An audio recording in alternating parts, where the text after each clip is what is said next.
Let's get this one out of the way. Number 91, Okada vs Ibushi. What can I say? It sucks, you know?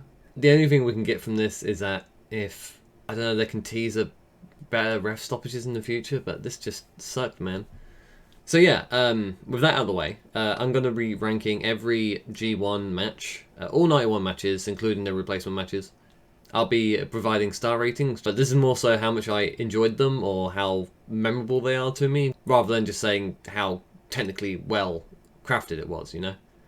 It's a shame that the tournament as it is was such a bummer, and I was gonna come in with all hype, and I had like the start planned, and it's just like how can you lead in with a happy start after how it played out? It's kind of But if you do want more G1-esque tournament action and you like wrestling video games, then every Thursday night I'm going to start a wrestling-style G1 tournament on my Twitch, so check that out if you want. It's gonna go on forever, so you have plenty of time if you see this late. But let's actually get into the rankings now. At number 90, Yoshihashi versus Taichi. Two guys I have a soft spot for, and they managed to have the worst match in the tournament, this including the final, which is kind of disappointing. It was kind of the perfect storm, really. It came just after an evil match, and the crowd was dead after a good old low blow finish. It was too slow, it was too long. The finish had no build-up whatsoever. There was no good spots. I felt like the guys didn't use any moves in their arsenal, really.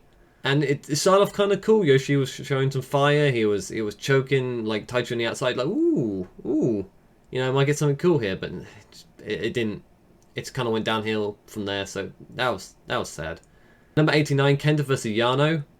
A lot of nothing happened. Like the long intros were funny, especially when he said Kenta likes Yoshihashi. That made me laugh. But they stalled forever, and the finish with the tape was like badly done. So yeah. 88, Okan versus Tangaloa. Okan was the babyface in this match, and the fans didn't really know how to take that yet. And also, the finish also came out of nowhere, so that just, you know, there's nothing to really excited about, really. Up next is Yano versus Bushi. I don't like the bag stuff. I didn't like the bag stuff at all this tournament, sadly. Bushi tried his best. He wanted to get his shit in, but I just too much bad stuff, you know. 86, Evil versus Chase. Oh, it just says nothing much to note here apart from the low blow / everything is evil finish just kills the crowd every single time. So I was done. I was done by this point. Yo, it's your boy.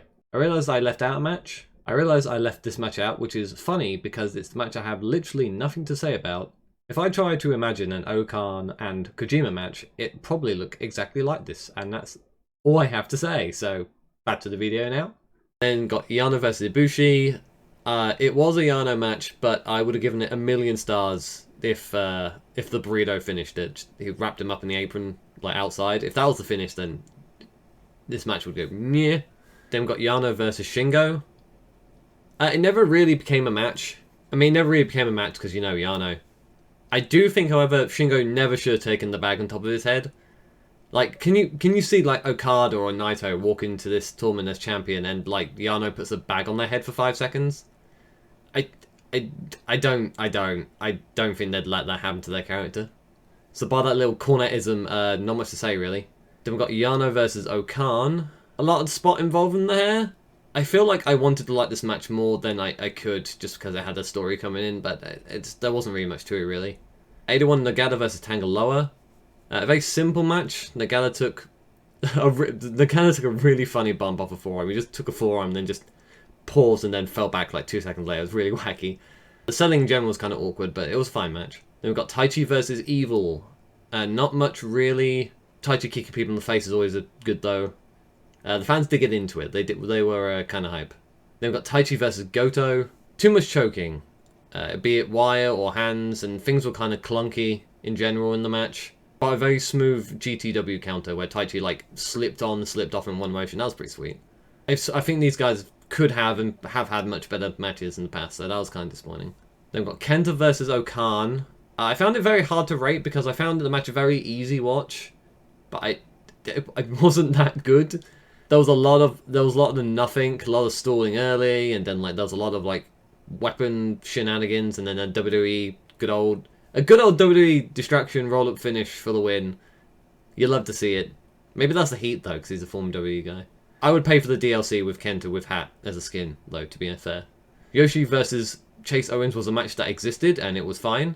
Yujiro versus Bushi. Yujiro's wrestling like Randy Orton-esque here. He was slow, he was plodding as the dominant heel, and it wasn't... That kind of hurt the match. It was a sweet MX counter where Yujiro just clotheslined him out of the air. That was sweet. 75, Kenta versus Tangaloa. The start was very slow, and the shit talk was pretty funny.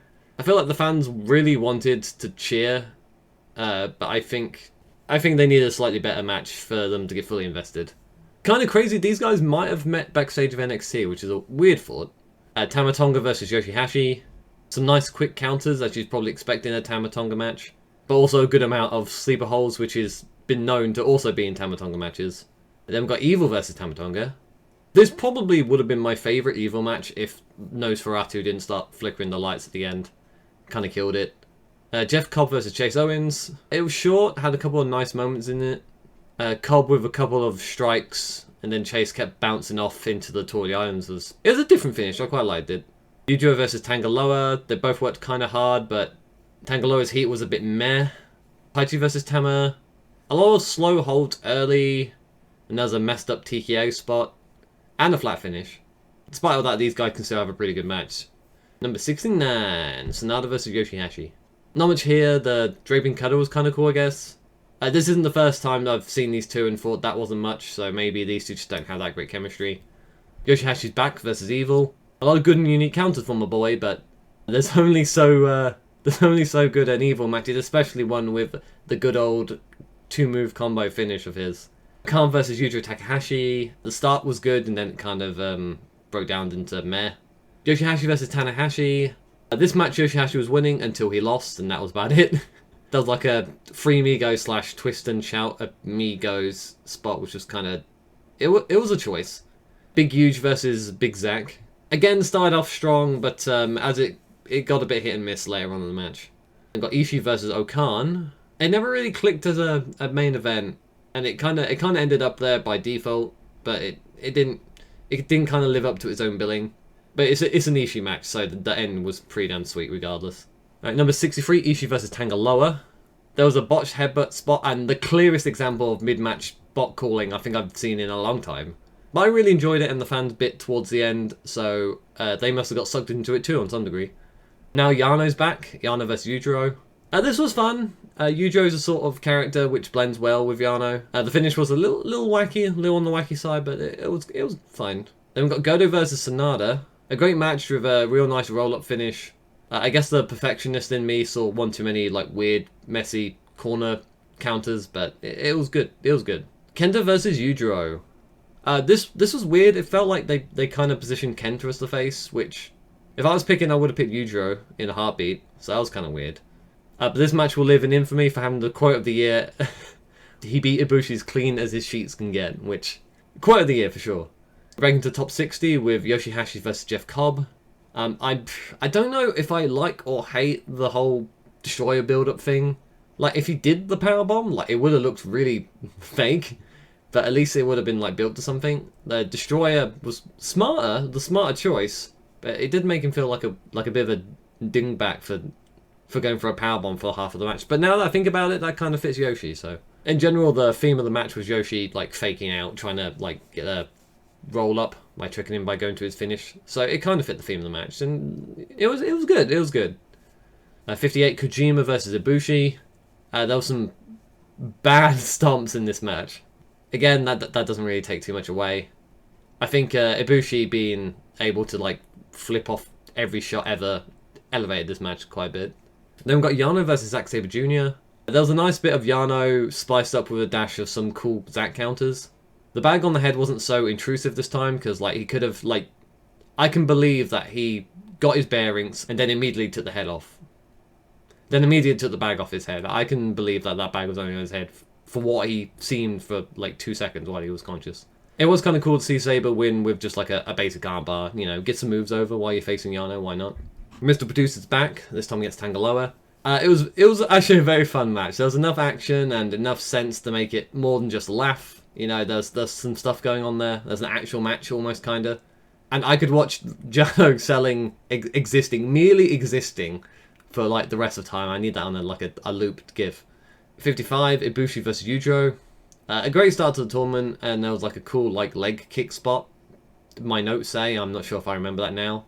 They made Yujiro look like a threat from the tournament, so it was, you know, it kind of helped Yujiro matches throughout the tournament actually.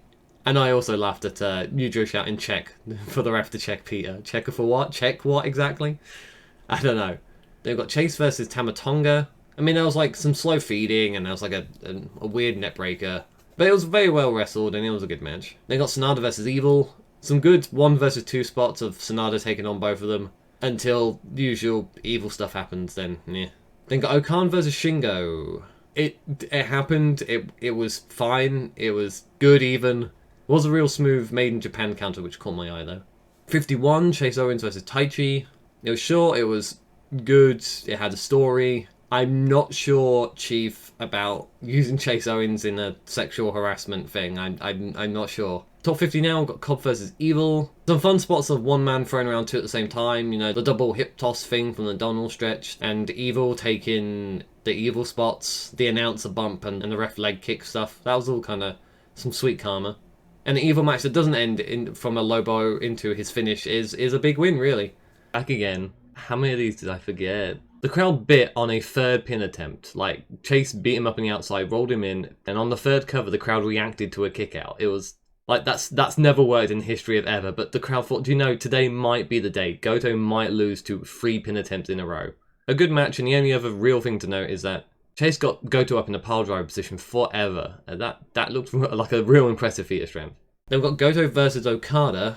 The crowd were in a massive grave. The crowd were dead and buried coming into this match. They just watched Yoshi versus Taichi and Evil versus Chase, both of which weren't too great. It sadly ended before it really got going because in the year 2021, Goto isn't allowed to have a long match. Number 47, Ibushi versus Ishii. I don't know. This match was just missing something. Maybe if they had a hotter crowd, maybe if they had more memorable spots, but the multiple knee strike finish from Ibushi was cool, but I don't know. Maybe a great Ishii match isn't good enough anymore just to stick in my mind. Jeff Cobb versus Tamatonga. It was like a quick versus strong battle. There was a sweet German catch off a gun stun, which was honestly one of the best spots in the whole tournament. 45, Goto versus Tamatonga. Good quick action. Both of these guys like to do a lot of rope running spots, a lot of movement, which I always enjoy. I like quick pace action. And our king, the roll-up master, gets another one for his lad, so good job, Goto.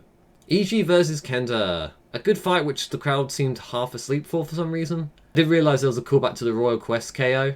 And you know, callbacks always help a match. Then we've got Tamatonga versus Tanahashi. There was a lot of holds early. The last few minutes were pretty good with Tamatonga playing the role of his opposition. Then we've got Cobb versus Goto. Goto's a believable physical challenge for Cobb, which I think kind of helped the match. And again, another cool Tour de Irons finish where he pulled Goto off the ground. That was pretty sweet. 41, Chase versus Sanada. I actually kind of really wanted this to be longer. I was really enjoying it. I didn't like the apron cut-off spot. I thought it was a bit bad. I can't remember why though. But bar that, it was really good. Goto versus Tanahashi next. Again, it wasn't perfectly smooth, but it was very good. And I did like the finish. I would have liked to see this match like main event, but in 2021, Goto isn't allowed those. Tamatonga versus Sanada next. This was very vintage Tamatonga match. If you watch his G1 matches in prior years, there would be a very quick start and then into showboating, then into rest hold. So it was very reminiscent of that. Shame that the gun stun into the skull end counter wasn't smoother. That would have been so great if it was. They got Tanahashi versus Taichi. It wasn't the greatest match, but that's not the point. It was an unformulaic story of a heavily injured man trying to get a win against a crafty but aging veteran. And it was a fun ride. Then got Evil versus Okada. There was some great babyface foiling 2 heels in this match. And Evil selling sometimes was comedic to a good point though. And it was just a pretty good main event. But for Okada, it was just merely good. And then we got Ibushi versus Kenta. The last day, the numerous count-outs made sense in story, but it completely killed the match flow and brought it down a notch, I think. The table spot though, the table spot is hilarious. Ibushi just climbs at the top and he's like, "It doesn't matter, I'm jumping anyway." And it absolutely sucked. It looked like it absolutely sucked for both people, the impact of that. That was a good moment. Okada versus Taichi at 35. Again, another New Japan match, another great ending. Though we did have to sit through a lot of Taichi choking to get there. And there was a really weird early DDT onto exposed flooring early in the match, which Okada just wasn't selling a minute later, which is on offense, which was really, really bizarre. Tanahashi versus Evil. My original note, my original notes just read "Please stop." So I think I was very done with the evil reign of terror at this point. Fans did pop huge for the counter low blow from Tanahashi though. So when evil gets foiled, they do pop. It's just it doesn't happen enough. Sonata versus Jeff Cobb. Some great crowd reactions here. Shame about the tope catch. Like it didn't work. It didn't happen. He didn't physically catch him, but the fans reacted like he did. So either they couldn't tell or they know that he could do it and they popped at the fall. I don't know. Though the moonsault counter catch into the finish was pretty dope though. Then got Tangaloa versus Zack. A very surprise. I did not expect Tangaloa to beat him with a roll up. I expected him to win because of how this tournament was planning out. But I didn't expect a roll up. I think this could have gone longer. I think this could have gone longer and actually been a really, really good match. 31, Ibushi versus the Great O-Khan. Some very good Inoki, I guess, maybe-esque, if I was watching at the time. Maybe it looked like this. I did chuckle to myself at the crowd gasping at him using the claw to stop the knee. That was kind of funny. Goto Evil. I actually kind of love this match. Like much like the Tanner match and the Jeff Cobb match, it was one guy versus two guys, a babyface against two heels. But I think the reason this was so much better was because Goto was the clear underdog going in, while Cobb and Tanahashi weren't. So this underdog beating up two guys fighting against him, and him coming back, and he just looked like a killer. I thought it was like the best thing they could have did for Goto this whole tournament. Actually, I feel it was the best he looked. And the finish wasn't a low blow, so it was different. So I kind of liked it more. It was good. And at 30, Evil is already gone. That is the highest ranked Evil match. You're gone, buddy. He's not bad Evil. His whole stick was like cheating, but in a way that was creative and different to people cheered. Like the whole baseball swing with the chair spot, the ref magic killer too. But now it's just devolved into like constant cheating. If the crowd were booing, like at least like there'd be noise. But watching the silence, it's just no good, man. Maybe if he only won by cheating, at least just half of his matches, maybe it'd make the other half more bearable, but I don't know, man. I don't know what you do with Evil from here. So from that we press on, Hiromu versus Kenta. Despite it being the first match on the card, it got plenty of time, and I was watching it thinking like, how do you protect Hiromu? Because he's kind of a big name, and you don't want him just taking L's in this tournament. And I was thinking, if there's a replacement that could win, it's Hiromu. So I was almost thinking like maybe he should, like maybe even beat Ishii. But yeah, I was thinking how do you make him look good out of this? And they came up with the perfect finish, which was Hiromu hit 90 moves, then Kenta got a lucky counter, charge him into the buckle, and then win. I actually thought it was a great finish for where these two guys are on the card. 28, Taichi versus Sonata. It was a slow start, like very slow, but very much worth it towards the end. I especially liked their signature pin exchange. That was pretty fun. Shingo versus Nagata. My notes seem to remember this match a lot better than me. Apparently there was like a really cool slap spot, and there was like an arm switch thing that I liked. I don't remember these too well. I do remember the roll through into the Nagata lock too. That was awesome. That was really sweet. Unfortunately, the failed, the Bob Backlund like one arm lift powerbomb counter, it kind of didn't work, and then the guy just went on all fours for 5 seconds, so Shingo could run off the ropes and hit the forearm. That hurt. I might have rated it higher if that spot wasn't so bad. 26, Yano versus Ishii. See, this Ishii gets it. He's no fool.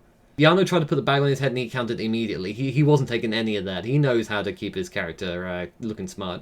Ishii making Yano finally wrestle a match on the last night of the tournament. And honestly, if this match finish would have been Yano going under the ring, taking too long, Ishii recovers, beats him to the ring, and by the time he gets out, Ishii's got enough time to grab the buckle pad and just launch it at him outside the ring, and it was a count-out finish.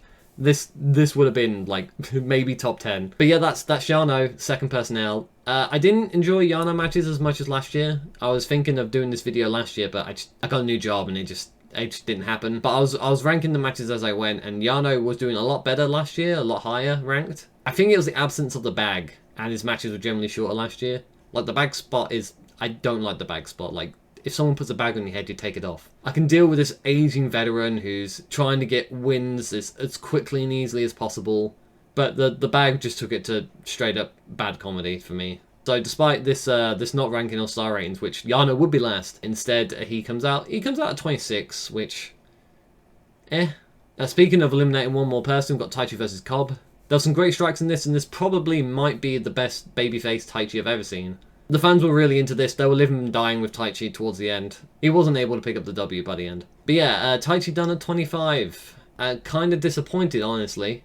There wasn't like a Taichi versus Ishii match like last year, which was just amazing. Like, give me more of those delicious feats, those amazing kicks, and less of the choking. But at least they protect him some way and like giving him a narrative as to why he didn't get as many points as last year. And he did get a win against Tanahashi, which did kind of remedy him too, so not a terrible tournament for Taichi. So now we've got Okada versus Chase Owens. This match stood out, like some of the counters were different. Like, I've seen a lot of Okada matches, but this one felt different, so that was good. And honestly, I would have really liked more of this match, to be honest. Tanahashi versus Cobb. This whole match was just planned out on how can we avoid, like, the Cobb catching spot, catching Tanahashi out the air until right to the end. As soon as he went to the top the first time, I was like, there's no way this match goes past without Tanahashi jumping and Cobb catches him. And that's exactly what happened at the finish, so. I mean, there were some cool counters. There was a cool, like, mid-move sling blade counter, which happens in every Tanahashi match, I realise now that I say that. But yeah, this was a very good match. Then we've got 22 Tangaloa versus Ibushi. I felt so bad for Tama Tonga in this match. Like, as he was coming down to the ring, like, I could see how nervous he was. And maybe I'm just seeing things that aren't happening, but that's what I felt. And he tried everything in his power to have a classic match against a top talent, because he's not going to get this opportunity every other week, so. And maybe he tried too hard, but that Poison Rana spot, man, it was so bad. It was so bad. Like, that's remove a quarter of a star rating bad, you know? Number 21, Tanahashi versus Sanada. This was a mirror match. They were trading net breakers. They were trading breaking their own knees by countering splashes. A little clunky, but still a pretty great match. 20, Yoshihashi versus Goto. These two were put in an Ishii match with no Ishii. The crowd were very into it, and it's always fun to see Yoshihashi against a guy who has never beat before, so. That's Goto done at 20th. I mean, it's annoying being a Goto fan, but that's nothing new, is it? I checked, his longest match this year was only 18 minutes. And everyone in the group got at least one match over 20 minutes that wasn't Chase Owens. It's a shame. I would have liked just one main event Goto match to show that he can still go, you know? Just one. I hope he gets more time to shine before he's done with the G1. But yeah, Goto done this year at number 20, sadly. 19! Tangaloa versus Shingo. Can a match be considered good if both guys nearly die? Like, that finish, Tangaloa looked like he was going to lose his head, but that power slam, Jesus Christ, that's going to be burned into the back of my eyes till the end of time. Jesus. And that's Tangaloa done as well. They're dropping like flies right now. I honestly had no idea Tama Tonga was so good. I've been sleeping on this man for a long time, apparently. Like, his standing moonsault, like, he has athleticism levels I didn't know, as well as just generally being able to hang, really, with the main event guys. I honestly think there's big babyface potential here. He was booked as, like, a young, hungry, like, no-selling monster, but also looked kind of like... He also had that look of, like, nervousness, of, like, vulnerability. You know, he looked like he was nervous going into his big matches, as I said earlier. But I doubt that'll happen, because, you know, if he's just a mid-card babyface, he's lost in the shuffle, he can be part of the best tag team in the company, so... Yeah, I'm very happy to be proven wrong that he's clearly the worst half of the tag team. 18, Okada versus Tanahashi. Needed more believable falls in a match of this length, I thought. I honestly thought the strike exchange towards the end to stall it, to make sure the match went to last minute, kind of hurt it. It was really good, but I've seen much better Okada-Tanahashi matches, so it just doesn't live well in the memory. Okada versus Yoshihashi, I think, will be a match that always piques my interest. You know, will Yoshihashi ever get that win? I don't know, but I'm going to enjoy watching him try. Yoshi's having a lot of counters in his offense this year, making his matches, you know, rarely feeling stale. And they tease a sleeper win. They heavily teased a sleeper win after the butterfly lock. I was like, could you imagine Yoshihashi being Okada with a sleeper? Could you imagine? And despite disappearing for 30 matches... 30 ranks, that can't be right. And despite disappearing for 30 ranks, Yoshihashi ends up in my top 20 twice. His matches don't quite have the emotional heights now that he's been a champion for like a year. You know, his plucky underdog thing is kind of less so. But as I was saying, him versus Okada, him versus Goto, you know, him facing people that he's linked with and always come up short against, always like perk my interest, seeing if he can finally get that big W. I might be biased, but I love this dude, and while this year was, I thought, a little worse than some of his performances, I'm just happy he got 6 points, wasn't embarrassed. And this is the top match for these two as well, Tanahashi versus Chase Owens. I was getting advice from Jay White, set up a great little story in this match, and it was incredibly easy to watch. It was just a really good match, with a memorable finish too. But yeah, Owens had a great tournament. He was given very few minutes. and a lot of L's, but he played his role perfectly. I thought he did really well. And I wouldn't be upset if he was in again next year. Tanahashi also had a lot of great matches. Just quite simply those guys who just had better matches and were more the focus this year, so Tanahashi kind of got the short straw there, but he still did pretty damn good. The old man still got it. So, top 15 now. Ishii versus Yujiro. Big Huge took a lot of offense to put him down. It made him look like an absolute animal here. It was amazing. And that powerbomb, that fucking powerbomb though. What was he thinking? Was it a buckle bomb? He just got up there and he just got him up and just gave up when he was up there. It was insane. How did he not kill this man? Ishii versus Hiromu next. Like, what an opener. Like, obviously there was the Young Lion match was first, but Takahashi got a load of believable falls actually. And Ishii could have died on that wheelbarrow too. A lot of Ishii death in this tournament. Number 13, Yujiro versus Shingo. Yes, I am putting a match that ended in a double count out this high, damn it. I thought Yujiro had a consistent enough motives in this match. You know, he tried to get the count out immediately. He kind of got dragged into a fight. You know, he kind of got on top. He tried for, you know what, I'm going to try and pin this man. I'm going to try and pin the champion. But as soon as Shingo started going for the big moves, he took it outside, never got back in until he got the count out, so... And this was different to like Ibushi versus Kenta, where while the countouts killed the flow because they were spread out so sporadically in the match, this made sense. This was a clear underdog who had nothing to lose, and his friend had everything to gain. So I actually kind of really liked the Yujiro's motives and this match layout in general. And can you believe Big Yujiro got 2 matches in the top 15 before we bid him farewell? The biggest surprise in this tournament, maybe? He was hard hitting when he wanted. He was a house of fire when he wanted. You know, his angle slam was always like weaved into the match on a counter, which always made it fun. He brought out some big moves sporadically, like his tope and pimp juice. I think he only used twice in the whole tournament, maybe more, but not much. And he also brought Peter out for every match, so well done, Huge. You know, well done.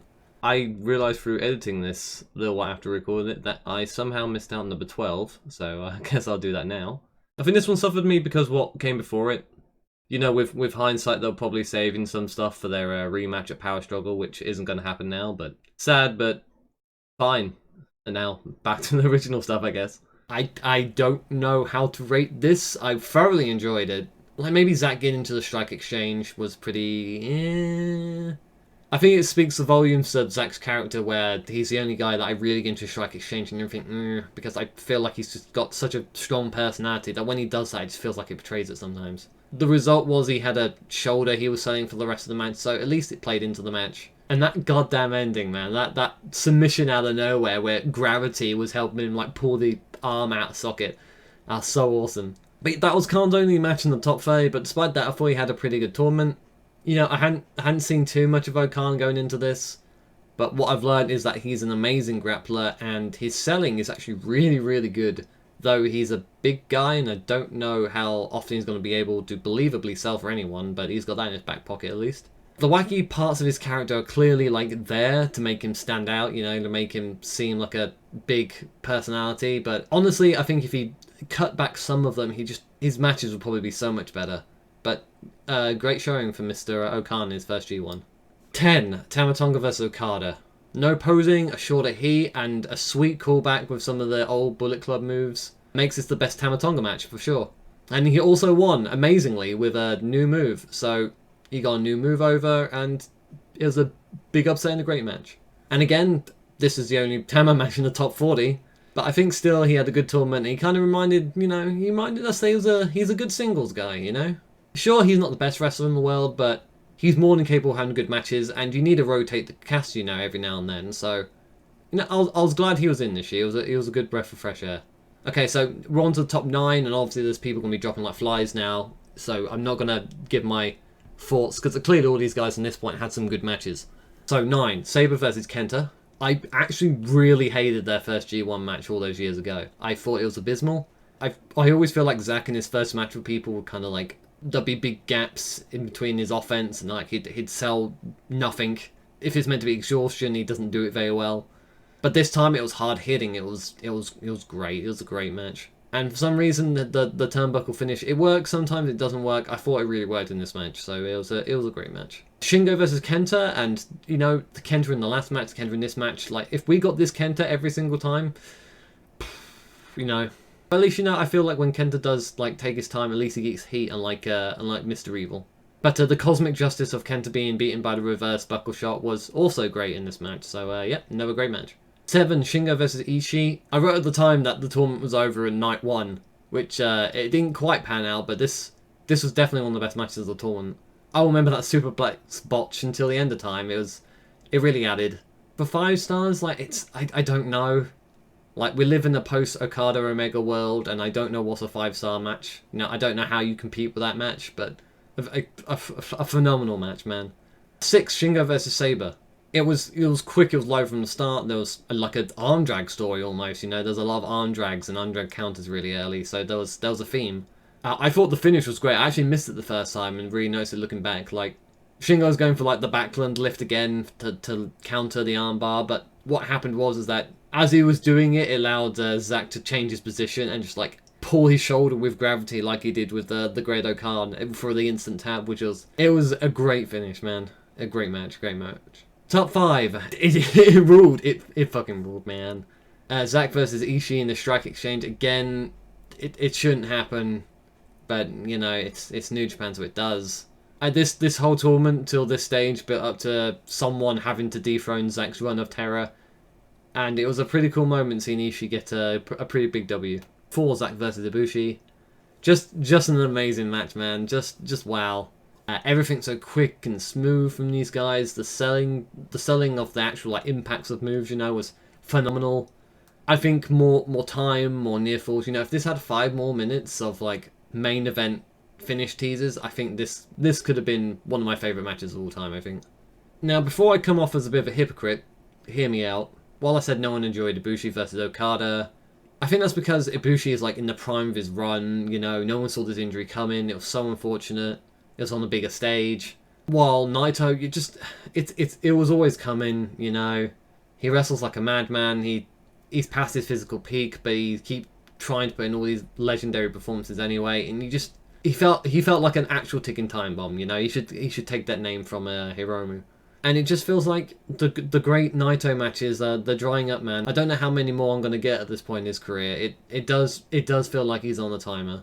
So I was just very happy to see 2 guys who wrestle styles I very much enjoy just having a sweet match, and see my baseball boy add another great match to his resume. Number 2, just missing out, is Okada vs. Cobb.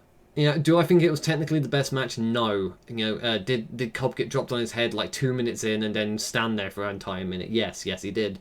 Imagine if he got injured in that match. Oh god, this tournament would be even more cursed. But between like the top rope DDT, the double tombstone spot, like this match has got multiple legendary spots in it. It was basically what the B block was building up to this whole time, and it didn't disappoint. It was a very, very great match. And probably because it's Cobb and he's such a big guy, Okada didn't put in the money clip for 5 minutes, which probably improved the match also. And number 1, Okada versus Sanada. You know, Sanada's got his haters, and I get it. I really do. But he's so talented, and Okada is constantly so good that when you put these guys into the ring for nearly 30 minutes, it's always going to be great. You know, they teased knee injury for Sanada, which gave him an out to not getting the win with the moonsault. That was such a good near fall. People in the crowd were gasping from a finger wave. It was that kind of match. And the finish, it was like Sanada went into a Destino for his boy Naito, and I was caught into the landslide tombstone. And the fact the match came pretty damn close to the 29-47, which Sanada won, it was just a great match, you know. It was just a really, really well wrestled match with a lot of quick, athletic action, which is something I really like. And number 0... Sabre versus Shibata. I mean, I couldn't not talk about this, right? Like, it's after like the injuries and everything going on, you know. It's honestly, I part of me wants to say this is the best match, though I can't say it, you know. Maybe if this was the return of Shibata all full time, maybe this surprise match would I'd say was my favorite match for the whole tournament. But it was a great moment for sure. That's all the matches ranked. So yeah, I'm done here. Again, check out my Twitch maybe. I'm going to be doing some wrestling, G1-esque stuff with SmackDown 1, I believe. So check that out if you're intrigued by that. I hope you enjoyed.